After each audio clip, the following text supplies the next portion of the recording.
Hey you guys, and welcome to the premiere episode of Brotherhood TV, only here on BrotherhoodTV.com, where we talk about upfront, honest things in a blunt and forward way. My name is Samir, and let's meet the brothers.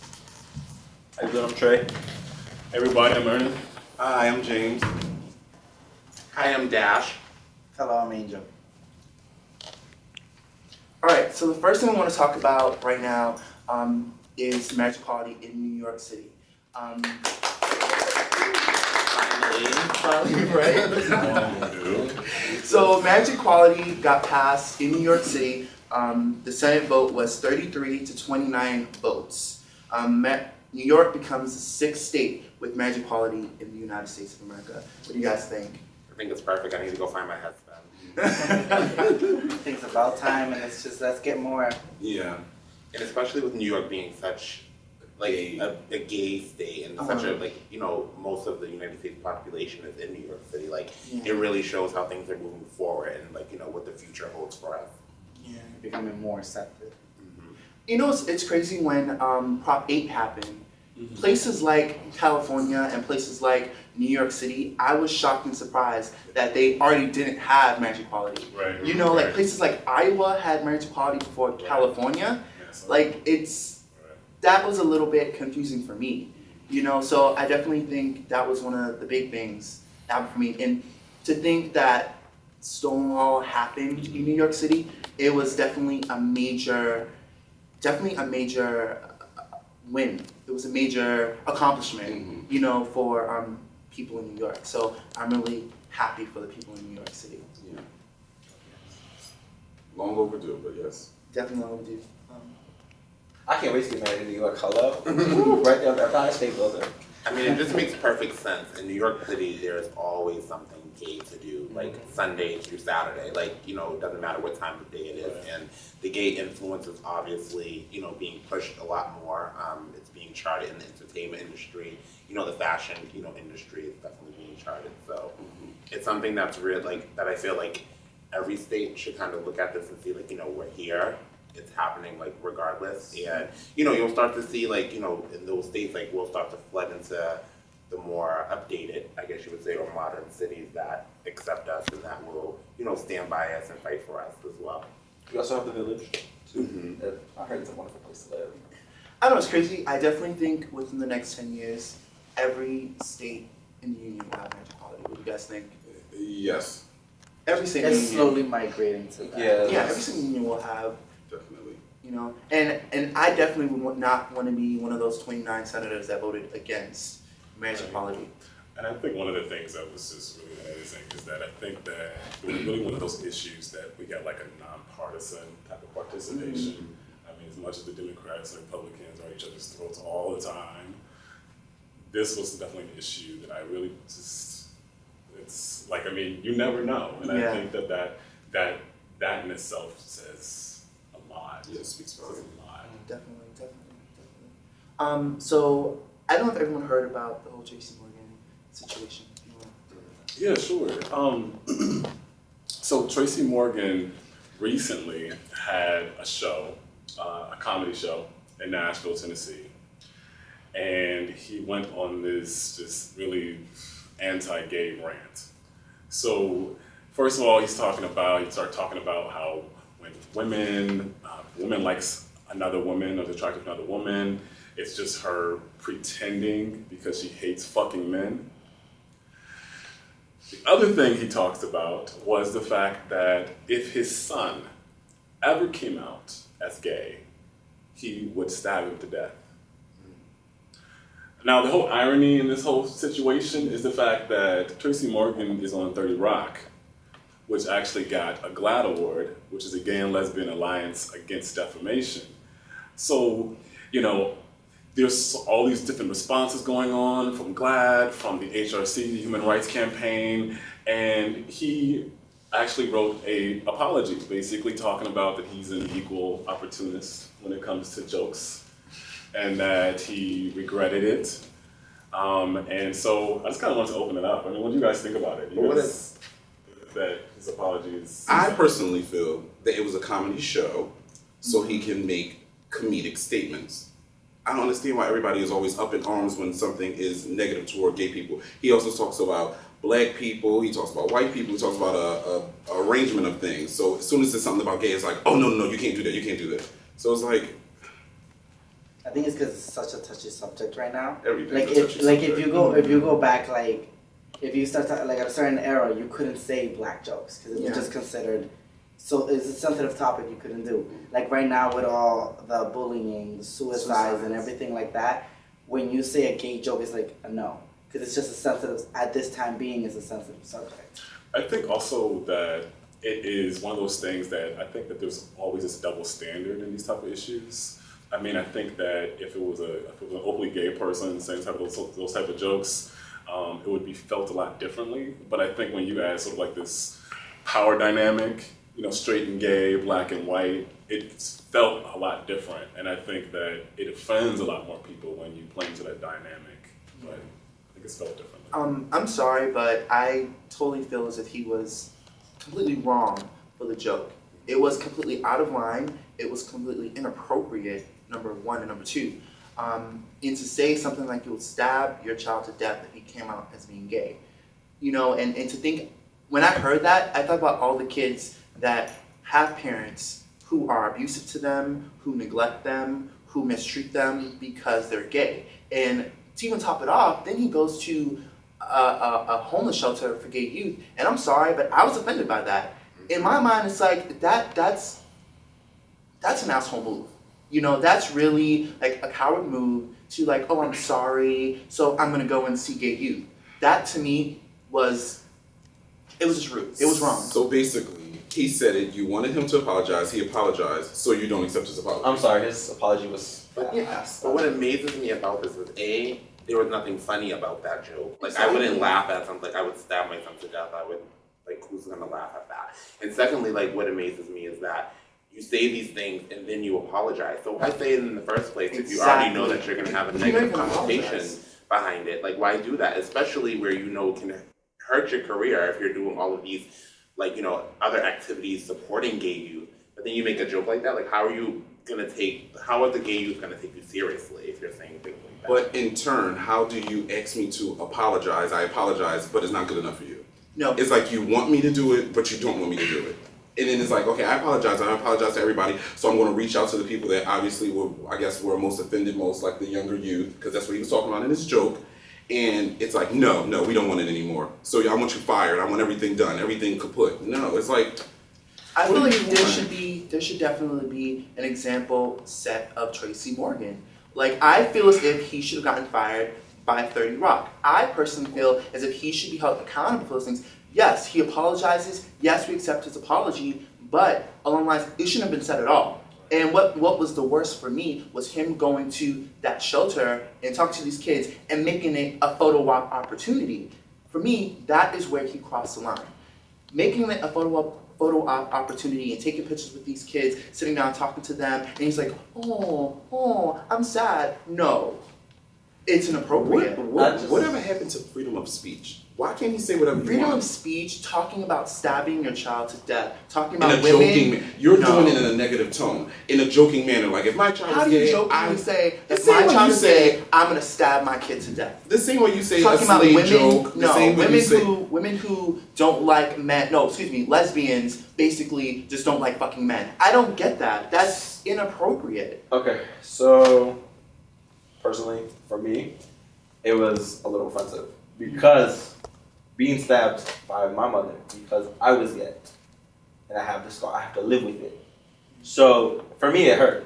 But it's like, okay, he apologized. I took his apology as half-ass. Mm-hmm. I'm sorry. If he gets fired from 30 Rock, then he gets fired from 30 Rock. But I think the ratings will go down for 30 Rock. But personally, for me, it was just like, it was out of line. Nobody laughed about it. So, and I understand freedom of speech. You should be able to say whatever. Kathy Griffin talks about all her gays, and other comedians talk about, the N-word, and, white people this and white people that. Yeah. But for me, it was just like, it hit home. And just to cap it off, like we understand the idea of freedom of speech, and I respect freedom of speech, but there's wrong and there's right, but to wrap up our trending topic segment, we'll be right back, and we'll be talking about masculinity. We'll be right back.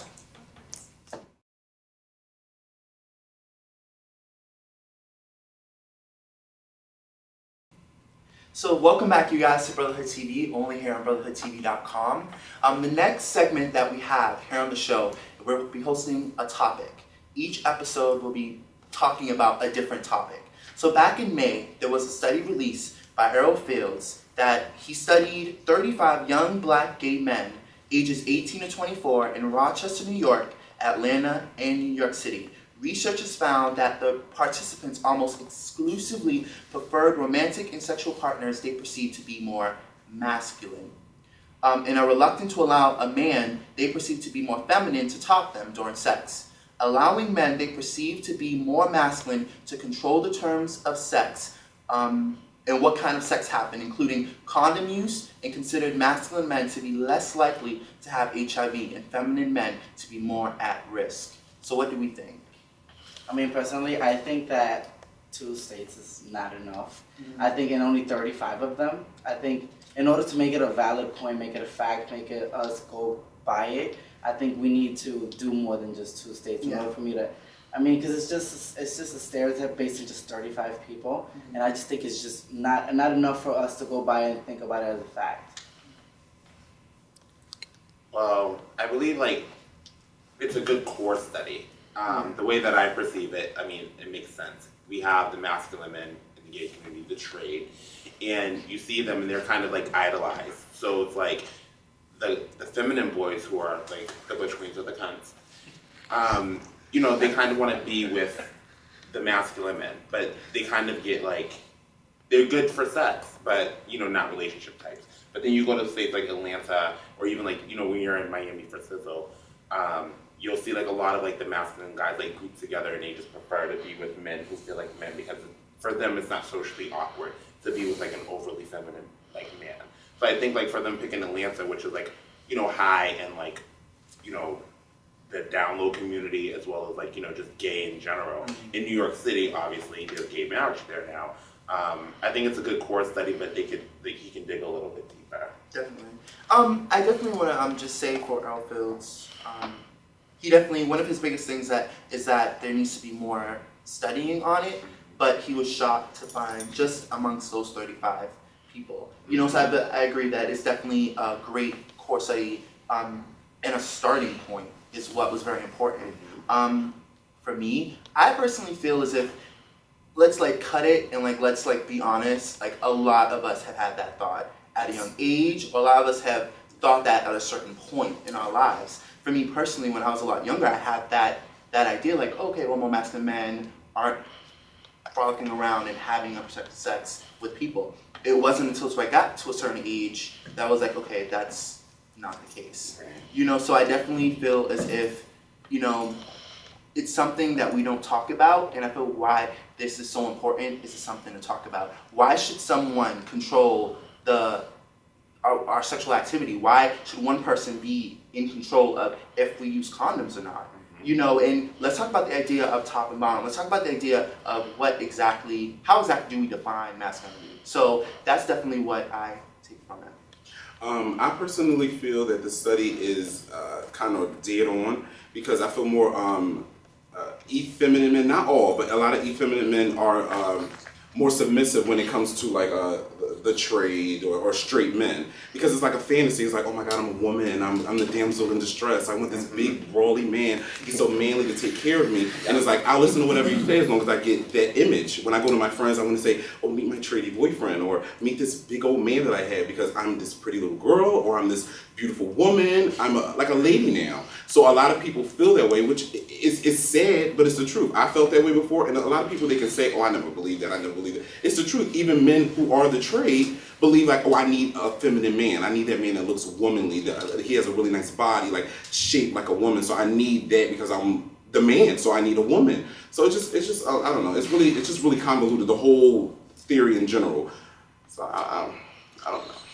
I think that I agree. I think that it was a great conversation starter. I think that this dialogue is much needed, to have. Because I think that, one of the things that I think is very true about our community is that it's really hard to distinguish between gender identity and gender expression. So we clump all together, you know, and we're raised in it, you know, intrinsically as people of color, you know, how we define masculinity. You have to dress a certain way, you have to act a certain way.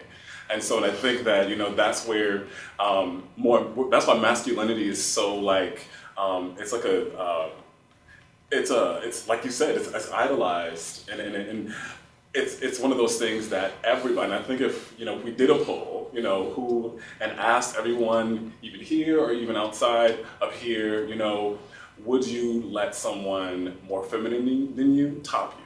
I mean, I think that's really, I think that's a really good starting place. Are we doing that poll? But also, I think that within the study, I think that a lot more data, because I think it's a little bit more complex than that. Because I think the one question I would ask is, I mean, are these people out? You know, are these people on the down low, like you were saying? Like, you know, who are these people? Where they grow up? I mean, these type of things are all, I think, questions to be asked in the study. For me, it was like, what is masculinity? What is femininity? Like, you could look at somebody, they could dress completely masculine, but when they open their mouth, they sound like, that's honey, girl, you better work. But, or you could have somebody that dresses really feminine and talks like, yo, what's good, yo? Like, really butch. So what's the difference? And the only thing that also got me was from 18 to 24, what about the older gay men? From 25 to 35, that have been around these gay communities and know more than the younger virgins. Also, just 35 people. Come on now, like, I could see if it was 65 people, but it's only 35 people. And again, are they out? Are they DL? Are they? How do they dress? How do they look? How do they act? Or do they act certain ways when they're around certain people? Like, are you masculine when you're at work? Are you flamboyant when you're with your friends? Like, yeah, it's voguing it out. Yeah. What is it like? And if you take a look at the study from 18 to 24, that's where you're trying to really find yourself. I'm 24 now, so I know when I was between those ages, for me, I was like, oh, like I was all into being like, I want the man, like I want to be like the woman, like, you know, I want to take care of home, I know how to cook, I know how to clean, do all of that. But now I'm 24, and it's like, I'm trying to like break out of that theory. Like I like men now. Like I don't care if you're feminine, I don't care if you're masculine. Like, you know, I just want somebody who I can connect with on a more like well-versed and educated level and make that connection with. Like, you know. And I totally agree with you because I love to cook, love to clean, love to do all the laundry, you know, but I love to go outside and work. And, you know, I want somebody that's just like that too. Right. So I totally agree with you. You know, honestly, we talk a lot. You mentioned that the fact that it was from 18 to 24. I personally feel as if there are people out there who are 40 years old, 35 years old, who think the same exact thing. Yeah. You know, so I don't think it's along the lines a lot about age, but it's along the lines of what our perception is and what exactly, and how we execute that perception. That is the big problem here. You know, because 35 people, I understand, why is it only New York, why is it only in Atlanta, why was it only in New York City and Atlanta and wherever. That idea for me is we have to go back to how exactly do we define masculinity? How exactly do we define femininity? How exactly, and why are we so pressed on, you know, going after social normatives, and why are we trying to have the man and woman? Why are we trying to be someone's wife? Like, for me personally, I like men.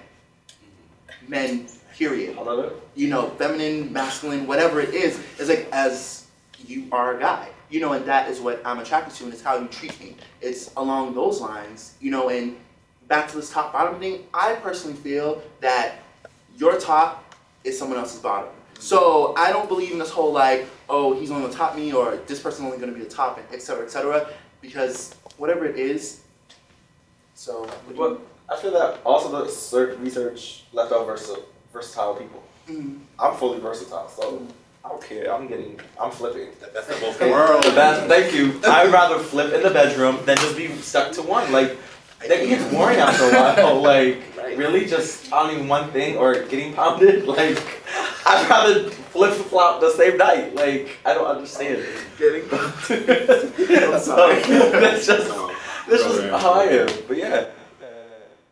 I would say for me, just to be honest, I think that for me, I tend to gravitate towards more masculine men, and men that are like maybe similar, maybe even a little less little less masculine than myself. But I did want to just do a quick little poll real quick if I can. Okay. To like all the brothers, if like, would you let someone more feminine than you top you? Are we gonna? Which way are we going? And I can start. Oh, you can start. I'll say that I wouldn't. I think, I'm not saying I would or I wouldn't. I would. I feel that if you let someone that's more feminine than you, then maybe not more feminine. I was like thinking like, okay, if you let a bottom top you, it would probably feel better because they know what they want and they know what feels good to them. So in turn, they would pleasure you really well. So yeah. For me personally, I would. I sure would. I don't know, I can't. I wouldn't. I wouldn't, cause if I let a bottom pound me, I hate that word. cause like the whole thing about a top, it's their masculinity. What we look at it as is like this man is just throwing you around, tossing you around, and I don't think a bottom is used to them getting that. So I don't know if they would know how to really do that. So I wouldn't. We need to remember we're all men. Exactly. But some forget that. Yeah. Some forget that. I'm sorry. For me, flamboyancy does not matter if you are a bottom or top. Flamboyancy, it doesn't make you a bottom. You could be a flamboyant and you could pound the hell out of a bottom. Yes. Okay? But for me, if I love that person and they're a little bit more flamboyant than me, of course. If it's a hookup, no, sorry. So we'll be right back and we'll continue the conversation on masculinity.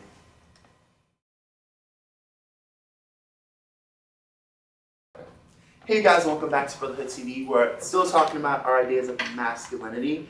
Trey, you left off on something that I really want to touch on. The idea of when you hook up with a person being different from when you're in a relationship with a person, and the idea that... Really? I'm sorry. Like, if I'm doing a hookup, I've done it in my time. Being 24. We all have. Okay? I'm doing the topic. I'm not letting someone bother me. Like, I agree. I'm sorry, I'd rather be in a relationship and let somebody, and I'd rather bother. So you feel like that's more of a emotional thing? Yeah, because when you the difference between a hookup is you have to have the mindset of a hookup. Sex with your partner, a relationship partner, is more intimacy. I love that. Can I ask you a question? This is for everybody. When you are in a relationship, when is it okay not to wear condoms? Because I've never been in a relationship personally, and I will say this ad nauseum. Hold on. I feel like it's no time. I'm sorry. Okay, I think. Can we first? We gotta come to that. But just to address what you said, I'm sorry, but we gotta. No, it's fine. To address what you said about the idea, because I agree. If I am just going to be with this person and it's like a one night stand or it's a hookup or whatever, I'm not gonna bottom for that person. But when I'm in a relationship with a person, I like to go into a relationship with a more versatile person, only so it's flip flop and we can do whatever and pound. So you're not technically fully versatile. No, I technically am fully You versatile. will do it, but you will be more of a versatile top. Yes. So you're top. Yeah, it's so you're top. complicated. No. So you're top. No, because there are times where I'm sorry. No. There are times where I would just like to be a fellow princess and just lay there. But you won't unless you're in a relationship because you feel more comfortable topping someone and you're the same. So in retrospect, you're both tops, but you will let someone yak you to the gods. Yes. No, to the gods. So you're a top. So that's what I was getting at. No, I don't like such thing in the middle. Hold on, You're a versatile top. I'm sorry. Why do we have to do I have a titles? question. See, I don't like people that Back title. to Everything why got do we have to have You got a titles? title, your name's Chris, everything's title. I want to know why do I have to have a title on me? No, I have enough titles already. So that's So society. one more won't hurt you. Yeah, but I don't want that one more. I mean, I was like that for a while because I started off at top, and I thought that was all I was gonna do. I thought nothing was ever gonna go up there, and then I got into a relationship, and then I was bottomed, and I thought that was just for the time being. But then after that relationship went away, when I started mingling again, I was like, can I be a bottom to somebody else?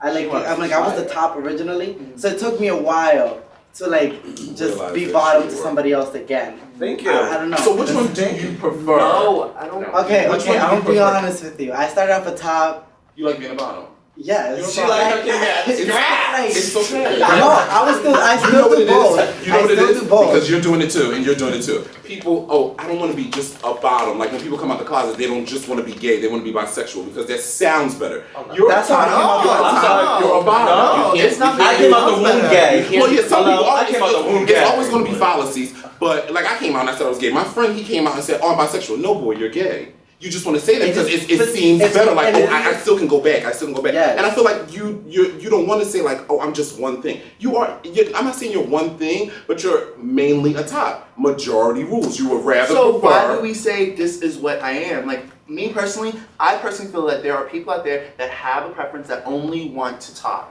That only want to top and strictly top. If that's how they define themselves, they define themselves as being a strict top. There's people out there that have tried it, don't really like it, just like to get pounded, whatever you want to call it. Tossed And- around, Destroyed. water ball. Right. Okay. And But my thing is we have these labels because society puts our labels on tells us that we us. should be But we labeled, don't- and I don't like that. But there is a thing that we don't have to be labeled. We don't have to have these labels. We are whatever we want because you might not bottom for a hookup, but if that guy has a big dick, You're not. I'm not. You're not. There's You're some- not. But So you hold on.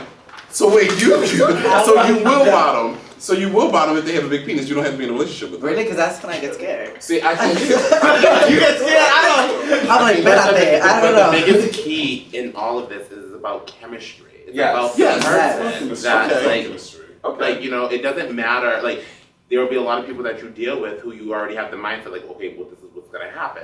But it's about the chemistry with the person. Like if you honestly feel that chemistry and you're in the moment and your testosterone is going, who knows what's gonna happen? Yeah. Like, and that's what changes your idea. Because I was a power bottom, I was team Yes. bottom, like for a large Never part of mind my that. life. Don't think I will. But then it just switches up. Like, okay, It does. there's a whole, I can there's tell. a whole new world. I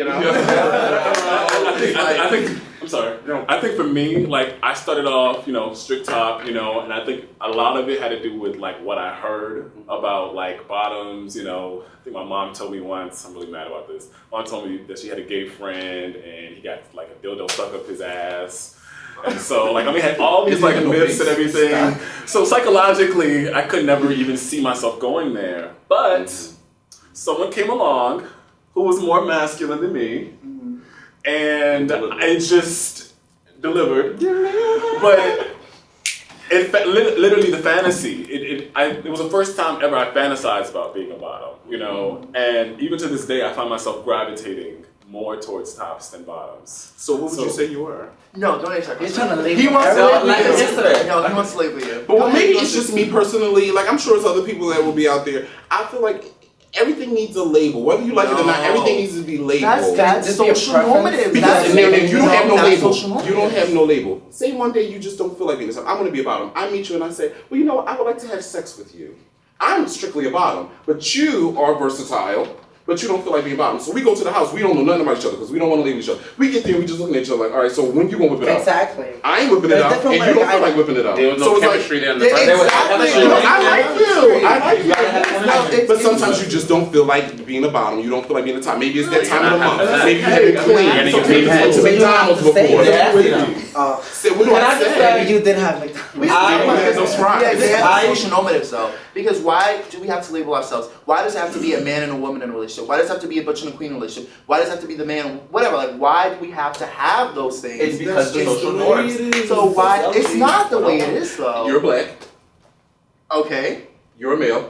These Okay. are all labels. So why are you? So that means one. Okay, so I'm let's see. glad. I I feel gotta as take if notes. as gay people at this time. So only- okay, so we're only we talking are about gay people in general. No, well, So we're that's the only talking thing that about does gay not black have men. to be labeled. We're talking about gay black men That's right the only now. thing that has And to the be. idea about gay black men, we are in a very unique position where we can define ourselves. Why are we going after the idea of what heterosexuals believe to be normal? They believe that there should be a man, there should be a woman, there should be the person that stays home and goes to work, there should be this, there should be that. No, as gay men, I like a man. So I'm not looking for a wife. I'm not looking for someone to whatever, and we're gonna play the strict game of having labels and I'm gonna be top, you're gonna be bottom, and those things. And for me, that's just what it is. Other people, it may be different. You may want to get tossed around, pounded, thrown up. Like, See, I think You're that getting me wet over here. I know, right? I think that it is so complex that it's. I don't think it's that cut and dry. I really don't, because I think there's so much that like factors into who we're attracted to. I mean, I think we internalize a lot of stuff from like how we grew up, how we like see men, how we relate and interact with men. But I just also wanted to. Really talk about like if we can talk about the whole HIV thing. I've done a lot of work in the HIV/AIDS community, and by and large, you know, probably the most the highest risk sex in terms of just you know the membrane and just where HIV can like literally just go easily is the anus, is the ass, you know. So I mean, like when we talk about that, and we talk about like back to the study, you know, they're saying that like for bottoms, they're the ones that are at highest risk, you know, not the tops. So I mean, what do you guys think about that whole Top, bottom, that whole idea of and the whole HIV thing? Well, for me, first of all, I think protection is regardless. I don't care if I've dated you for a year. I don't care if I dated for you 2 years. I feel like that's just in my head and it's implanted. Like I have to wear a condom no matter what, and I cannot slip up. If I slip up, you could be cheating on me. That Maybe some goes trust. that goes back to the study itself, talking about the idea that they perceive that more masculine men do not get HIV and they are allowed to control condom use, and that's a problem. Like, how do we find a solution? I believe the first step is that we need to know that we should not go after social norms. Number one. Number two, we need to know our worth. Number two, and that just because a person's masculine or just because a person, you know, you want to be a damsel in distress and the whole nine, that idea, we have to eliminate those ideas. We have to know that we have to protect ourselves because he's not going to protect you. We don't know who he's been with. We don't know how many people he's been around with, and just like I said before, that top is someone else's bottom. So that whole thing, we have to know that we have to protect ourselves. It's important that we protect ourselves because he is not going to protect you. But that also brings back to his question of how do you know when to stop using condoms when you're in a relationship, a long-term relationship? And I think you should just continue. If you feel safe, you guys are getting tested together, go get tested together. If you guys are in, make it after a year. These girls get into these relationships so quickly because they want a man to, you know, something they didn't have in their past. They're dating to be with a man, and then 2 weeks later they're over. Yeah. It's not working. I think you should never stop using condoms. Yeah. I mean, I made that mistake because you know when you're in love, you're just like, there's no way this person's cheating on me. Like we're only having sex with each other, and that's what you have in your mindset. Exactly. But then you fast forward and you guys break up, and then you find out all the stuff that was going on. You're like, wait, I need to go get tested. I thought that I could trust this person and not use protection because it was awkward or it would take too long to get to that. So, you know, for future reference for me, that was a lesson learned. Luckily, that nothing ever happened. Yeah. But that was, you know, you just never know. I mean, me personally, I take this subject to the heart because my grandmother died of HIV. So, you know, and I lost it when I was 6. It's like because somebody gave it to her. But it's like, you know, it just, I think you should never stop. Okay. But back to this question, because that was brought up in conversation. Yeah. Just in wrapping up, so we can move on. Like I said, I believe it's very important that we know our self-worth as people, and it's very important that we know that someone else is not going to protect you. They are not about your protection, they're about getting your nut. Let's be honest. So many things. This conversation can go on and on and on. Yes. We are going to open up for comments on the website, brotherhoodtv.com. We'll be there to comment back and forth with you guys and get feedback from you guys. Anything that you want to say, any of your comments that you want to leave, we'll be there to read all those comments. We'll be right back with our Dear Brother letters.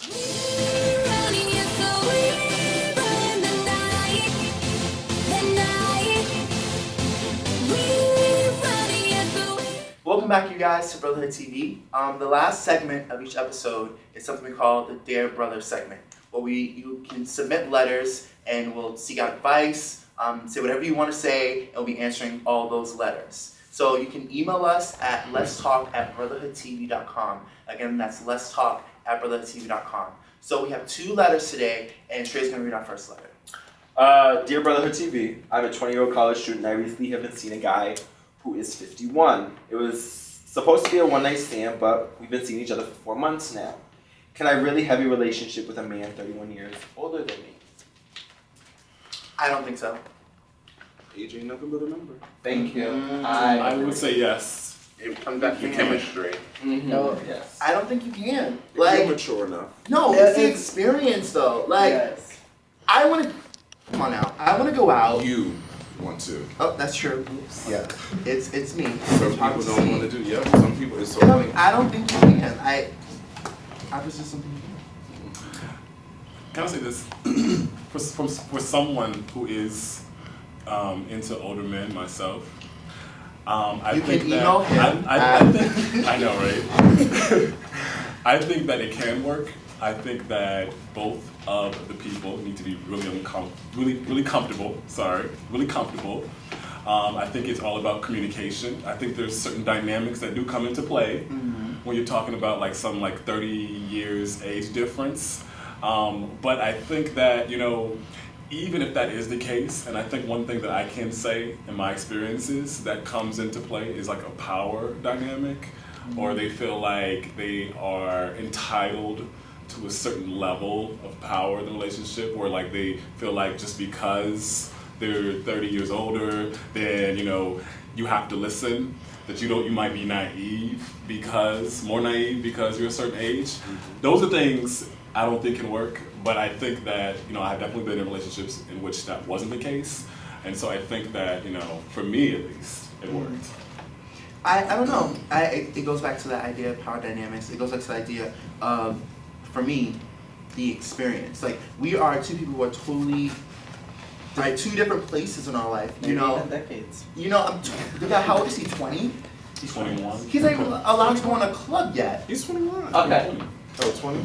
Real quick, there are older guys. In my perspective, and that is what I think, that older guys like younger men because they can feel young again. What's wrong with a 35-year-old dating an 18-year-old? It goes back to that one experience. It goes back to the whole power dynamic.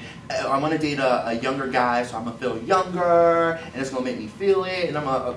But there's also the label of, what's it called, sons and daddies? Oh, don't. No. Yeah, Don't there's do also that. that label. So maybe older guys like younger men because they feel younger.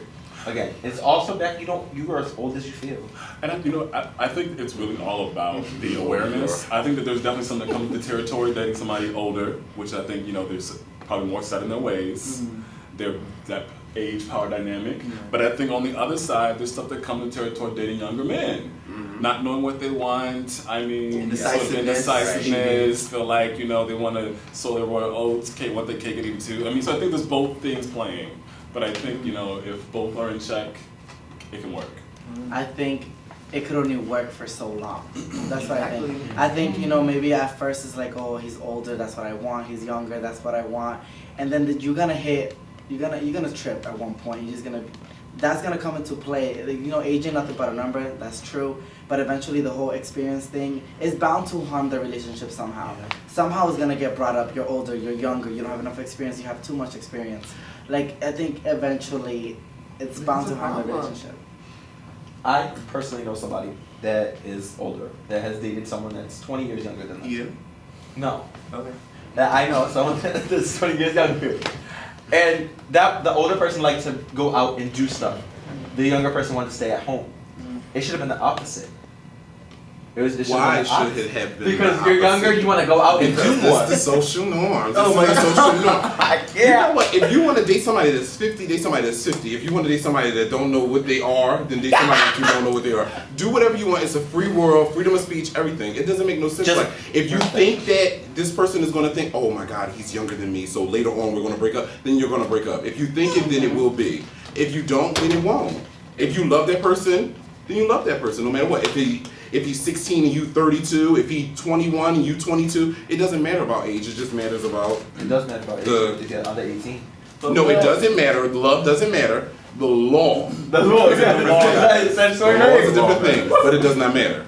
All right. So we'll all agree, disagree. I personally feel that it's not gonna work, and you think it could work.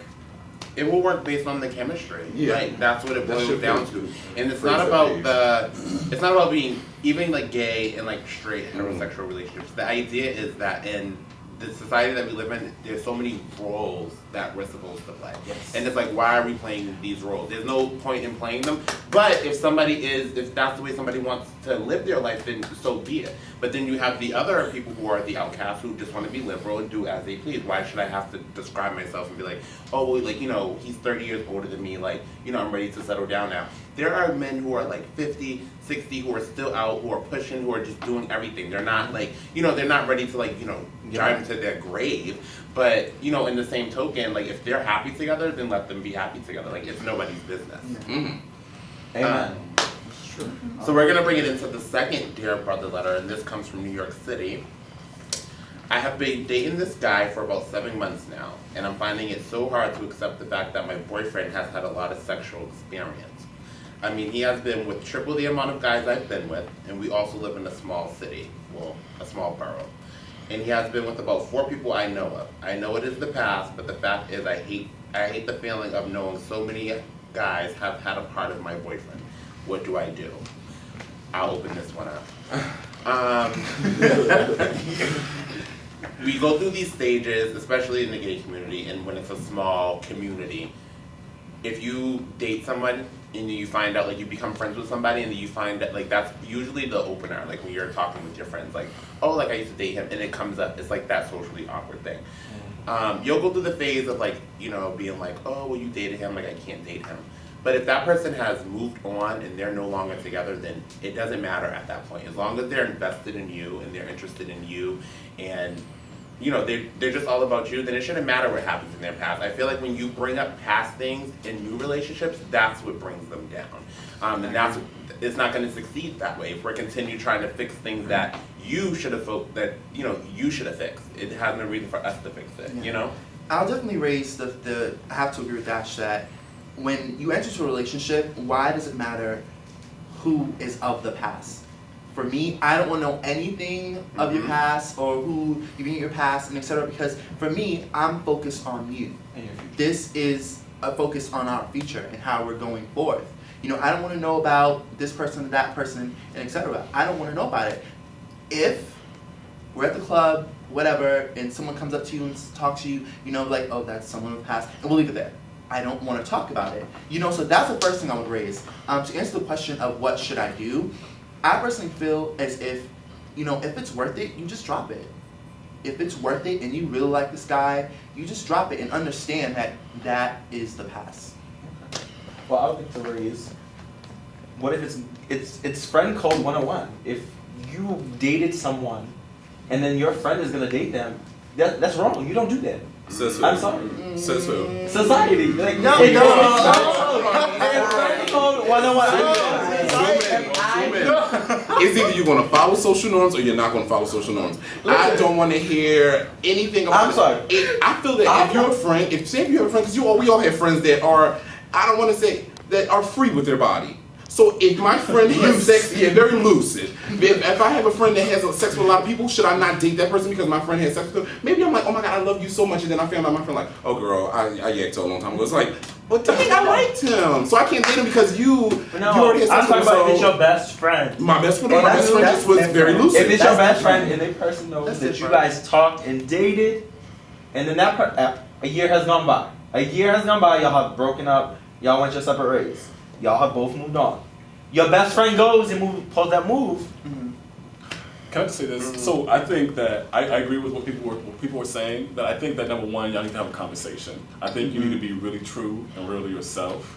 Like was said, you need to ask, is it worth it? Because if this is making you unhappy, you might have some issues of being insecure. You might have some issues of, I expect that, you might even be a jealous person. You know, we've all been jealous at one point or another.